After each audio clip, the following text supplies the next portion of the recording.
Hello everyone, Vicki Achard here with Nature's Best Art. Thank you for joining me today. Today we're going to be painting a bluebird. Okay, I'm going to be turning the camera down. So here's our bluebird, and we have a fence and a tree behind the fence. And it's going to be a magnolia tree.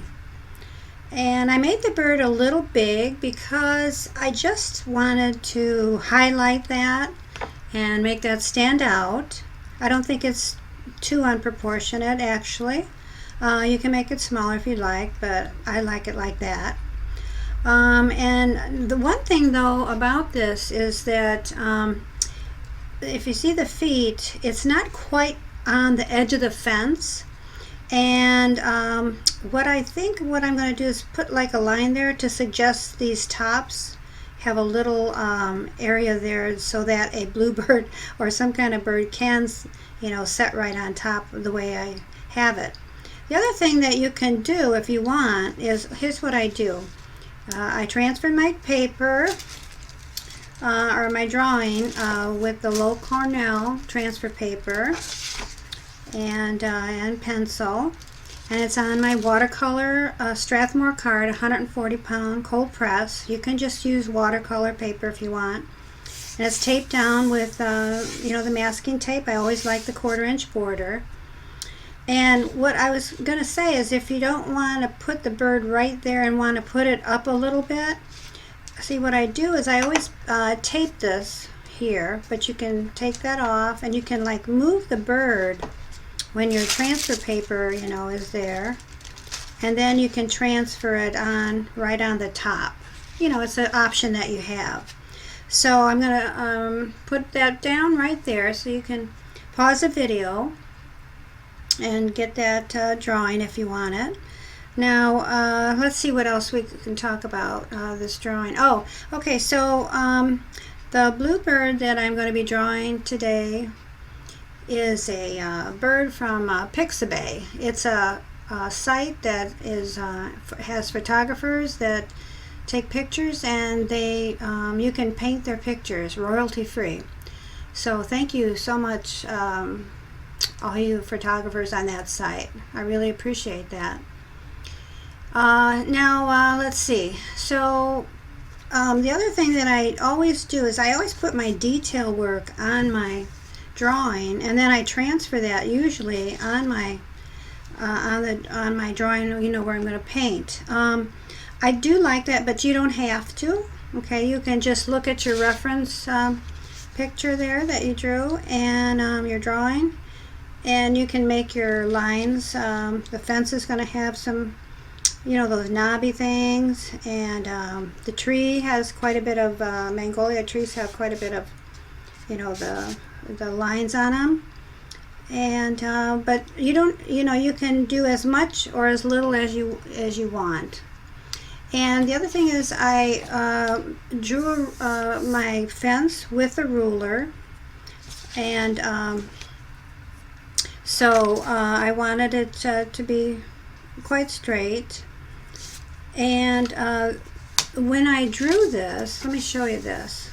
This is called a healing mat. In other words, you can use an X-Acto knife and it doesn't hurt this mat. It's really nice. It's called an Alvin, A-L-V-I-N, GBM 1824 from that company. And what I do is I line it up. This is sort of like it's a grid. And so what I do is I line it up, and when I made my fence, I took my ruler and I used the line that's above the paper and below the paper, and that's how I drew this fence. Then I skipped a space here, and then so it's evenly spaced, but you don't have to be so exact, and if you don't like to use rulers, you don't have to. It's totally up to you. Okay, for the magnolia flower, I'm going to make Pyrol Red and Pearl White together. That's from Rowney. And then the leaves. Some areas were Sap Green that I see in the magnolia leaves. Sap Green and raw Sienna for an olive green. and the Sap Green and the Phthalo Blue. Can you see that? So that's Sap Green and Raw Sienna, and Sap Green and Phthalo Blue. I had a little blue in the leaves too that I see, and the magnolia leaves. The tree trunk and branches, the ultramarine blue and burnt sienna. And then the bird is going to be ultramarine blue and cerulean blue. And for the darker areas, I'm going to add a phthalo blue to that mix. And then the bird is going to be have some burnt sienna in it, and some burnt sienna and yellow ochre. And the eye and the feet and the beak is going to be ultramarine blue and burnt sienna. And then the fence is going to be ultramarine blue and burnt sienna. So, let's get started. Okay, I'm starting to put my water in the background. And I wish that I would have put the water all over, actually. And you know, and just went around my flowers, and I could have even put it on the fence, because I found it very difficult to put in the wash when I did this painting. You know, I'm doing a voiceover, so you know the painting's already done. So, but that would have been a lot easier, because what happens when you go around areas like this is that parts dry, and you could, you know, put more water in now and then too, but then you have the risk of getting blooms, of which, you know, you really don't want in this case. And so, you know, and I found that I had to do this background, put my paint in there about 3 times, and then I actually got it too dark, because I had to cover up some areas that I really didn't like. And so, you know, if I ever have so many subjects in a painting like this, next time I will just, you know, just go over the whole thing really, and then blot your color out of like the tree part, out of the fence part. The fence and the tree are going to be black, and so if you add a little bit of the ultramarine blue in it anyway, you know, if it gets on it a little, you know, and then you blot it out, but there's still some on there, it really wouldn't hurt at all. I don't think. It would just make the areas just a little darker because it had the blue on it. But you know, I didn't really want to get it on the bird, of course. So I'm trying to now fix my background with you know, painting some clouds in. So that's why I used that doll. I have a hard time pronouncing that. It's Dalerrowney, Rowney, Pro White.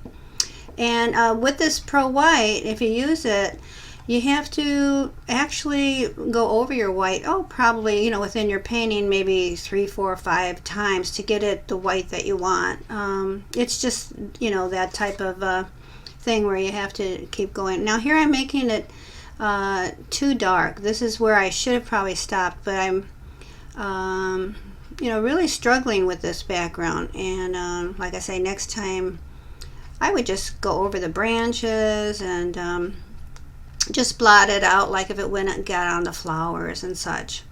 Okay, now I'm starting to paint my tree, and did something here too that I would have done differently too. You can see me painting the top part of the tree. What I would have preferred is painting the bottom of the tree also, because I felt that I got the top just perfect, just the way I wanted it.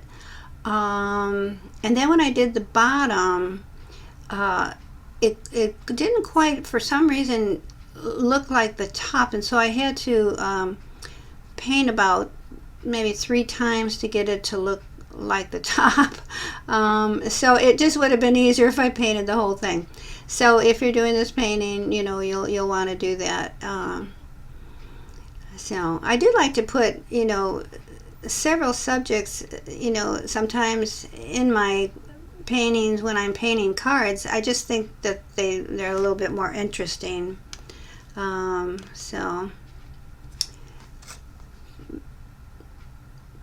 it could make it more challenging. Now you'll see me when I'm painting the Magnolia Flowers.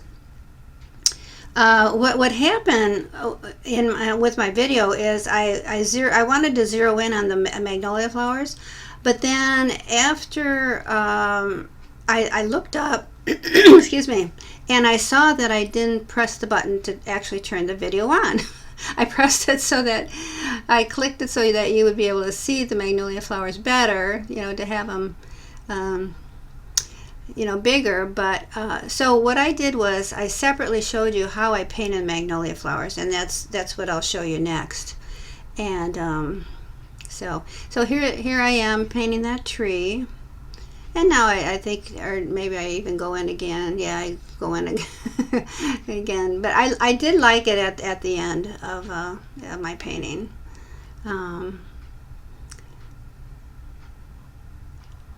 Okay, so now the Magnolia Flowers. So what you want to do, because they have these little stripe things on the petals, you'll want to probably do about 3 glazes. You put your color in, and then you'll want to go a little darker on the bottoms of the petals, and then you put your little stripes in, because like I say, the petals do have that. And then what I did at the very end is I took my liner brush, which is real nice to work with, and I got those lines, the way I thought that they looked. This is I did this on they're called Kimberly Ball cards. This is the last one that I actually had,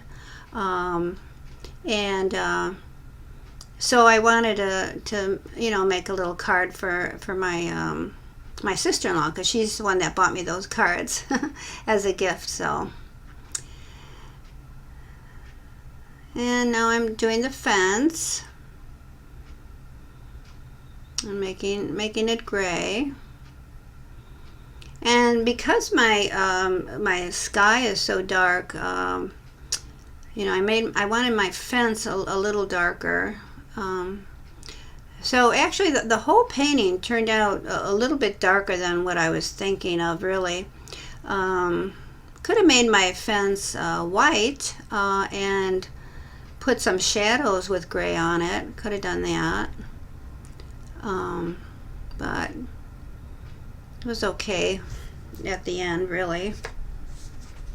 But now I want to tell you, those Kimberly Ball cards that my sister-in-law gave me, on my April 11th 2019, I have a blog post on my artist blog, and it shows a picture of, I didn't do videos at that time. It shows a picture of a few cards that I did when I was in Washington, D.C.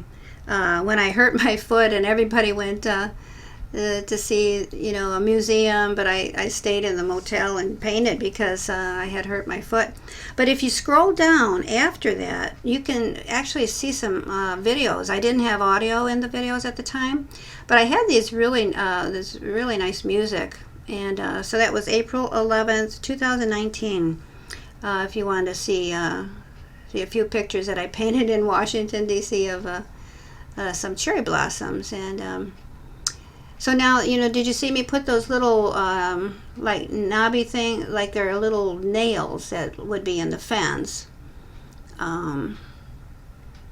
So now I'm showing you my brush that I use. I wanted to use this instead of the credit card that I normally scrape the card with. It's called a Loew Cornell. It's called a flat glaze.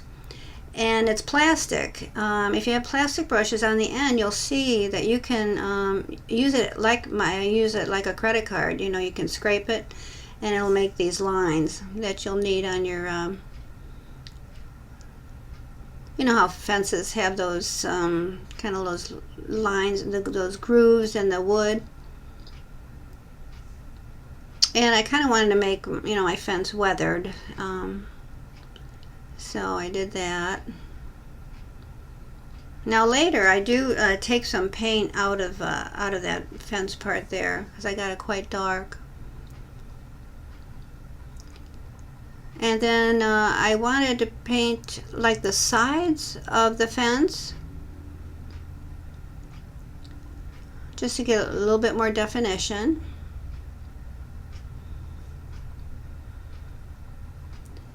And now I remember thinking I want a little bit of a distinction between the tree and the fence, so I put in a little bit of burnt sienna.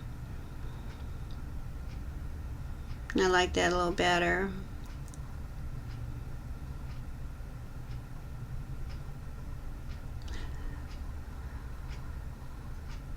And I'm using my fan brushes, which I just love, to put in some grass. I have actually 2 fan brushes. I list all my materials if you're on YouTube on the materials shown. You can scroll down and look at what those fan brushes, those numbers of the fan brushes, if you ever want to get them. Okay, so now I'm doing the bird and putting that blue in.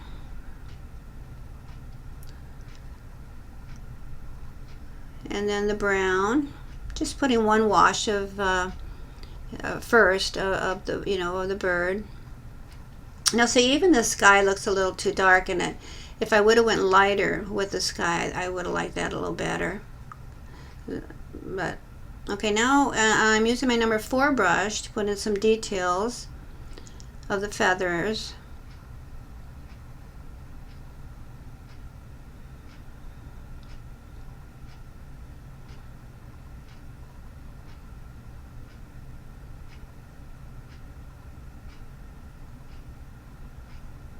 And now for the eye, I'm using my number 00 brush, which is a very small brush. I'm going around the eye a little bit. Had a little bit of black around the eye.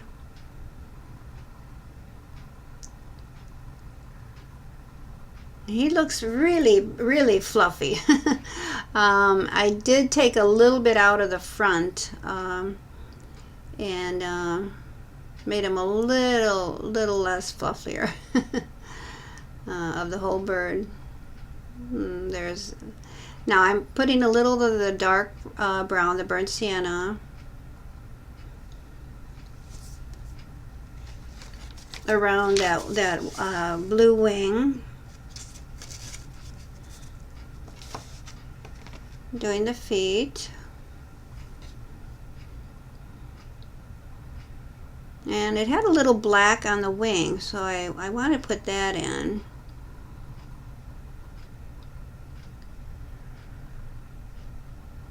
And now I start painting in the fluffy areas, and I'm using my number 2 brush, and I actually have to replace my number 2 brush because it just didn't do the job. And I went back in and tried a few other brushes, but my number 2 would have been the perfect brush, but it just wasn't working. So so you know how sometimes you'll have a watercolor brush and the hairs will start coming apart. Well, that's what mine is start doing. I've had it for, well, 6 years now. Yes, I've used it quite a bit. I'm just putting a little of the gray around the on the fence there. And now I'm wanting to put on the fence area there, make it a little bit more 3D looking. So I'm adding some color on the sides of the fence. I'm not really outlining it, but just making it look a little 3D.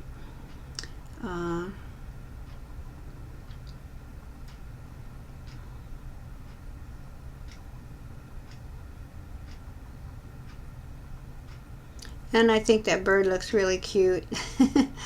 And now I'm using my gel pen, Signal Ball gel pen, but it's not working very well. And so I ran into a lot of problems with this painting, but I did get through it. You just work through it. But it finally worked okay.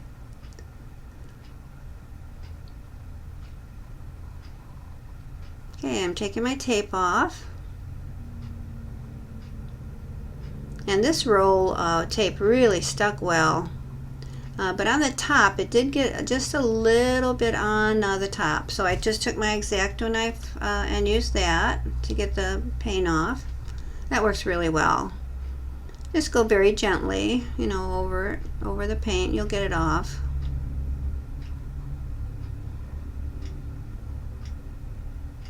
Oh, and I like the bird. I think he looks really cute. I guess it's a he. So, please give me a thumbs up if you like this video, and please share it with a friend. Until next time, happy creating.